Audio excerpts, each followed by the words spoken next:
السلام علیکم ناظرین، میں ہوں احمد منصور. آپ دیکھ رہے ہیں 24 نیوز ڈیجیٹل.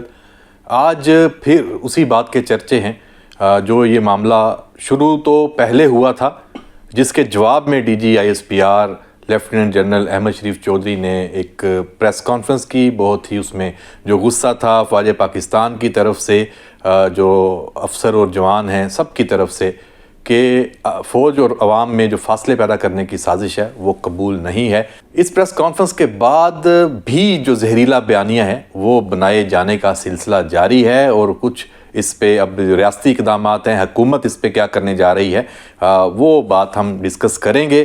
لیکن اس سے پہلے جو جی ایچ کیو میں ایک بہت ہی شاندار اور پروقار تقریب کا انعقاد ہوا ہے.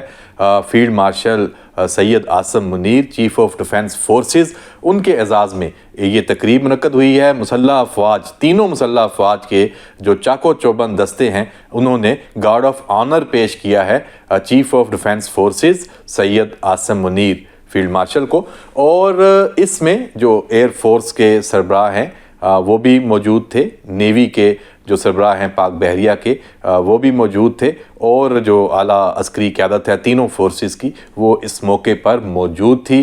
اور اس کے ساتھ ساتھ یہاں جو ایک ایکنالوجمنٹ بھی ہمیں دیکھنے میں آئی کہ جو مارکہ حق ہے اس کے جو ہیروز ہیں، جو پائلٹس ہیں پاک فضائیہ کے اور نیوی کے جو افسران ہیں، جنہوں نے ایک جو فرد شناسی کی ایک عظیم جو داستان ہے وہ رقم کی، انہیں field marshal Syed Asim Munir chief of defence forces کی جانب سے سینئرز بھی دیے گئے. بہت ہی یہ پروقار اور قابل فخر یہ ویژولز ہیں، مناظر ہیں جو ہم نے دیکھے، اور باضابطہ طور پہ ہم کہہ سکتے ہیں کہ یہ عہدہ سنبھالنے کے بعد یہ ایک مینڈیٹری ایک ایونٹ ہوتا ہے. خصوصی تقریب کا جو انعقاد وہ جی ایچ کیو میں ہو گیا ہے.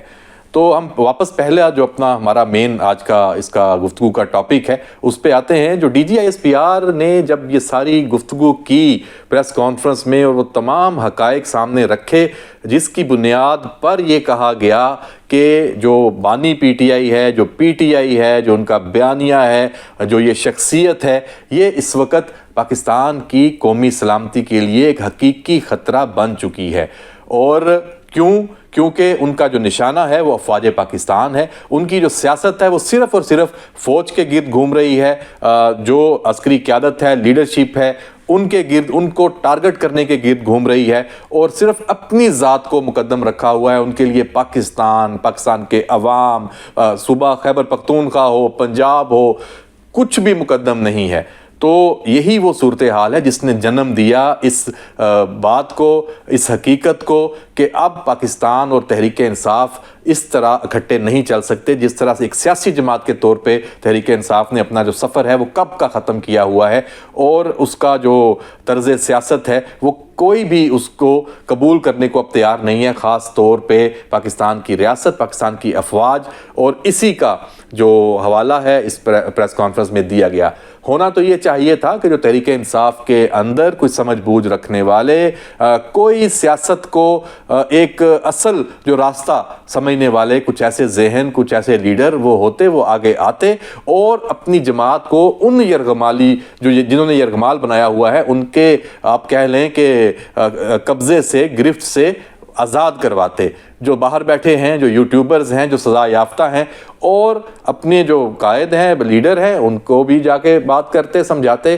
لیکن یہاں پہ پھر وہی بات کہ ایجنڈا کچھ اور ہے. اس کا حوالہ D G S P R نے دیا تھا کہ یہ وہی چاہتے ہیں کہ جو باہر سے پاکستان کے دشمن چاہتے ہیں، یہ انہی کے ہاتھ مضبوط کر رہے ہیں. یہ ایجنڈا کسی اور کا نہیں ہے، یہ ایجنڈا صرف پاکستان کے دشمنوں کا ہے جس پہ اس وقت چلا جا رہا ہے. تو بہرحال پھر پشاور کا جلسہ ہوتا ہے، بلکہ اس سے پہلے جو تحریک انصاف کے رہنماؤں کی ایک پریس کانفرنس ہوتی ہے، اس میں بھی اسی ہی بیانیے کو آگے بڑھایا گیا جس میں نفرت ہے، جس میں انتشار ہے، جس میں آپ کہہ سکتے ہیں کہ پاکستان دشمنی ہے. پھر یہ جو جلسہ ہوا پشاور میں، وہاں سے بھی بڑی افسوسناک ہمیں صورتحال، عوام نے جس طریقے سے مسرت کیا، ہم دیکھ رہے تھے کہ خیبر پختونخوا کے جو عوام ہیں ان کا اس جو ایک نفرت انگیز بیانی ہے اس سے لا تعلقی وہ اب کھل کے سامنے آ رہی ہے. وہ آپ کو باتیں کرتے نظر آ رہے ہیں سوشل میڈیا پہ بھی، نیشنل میڈیا پہ بھی.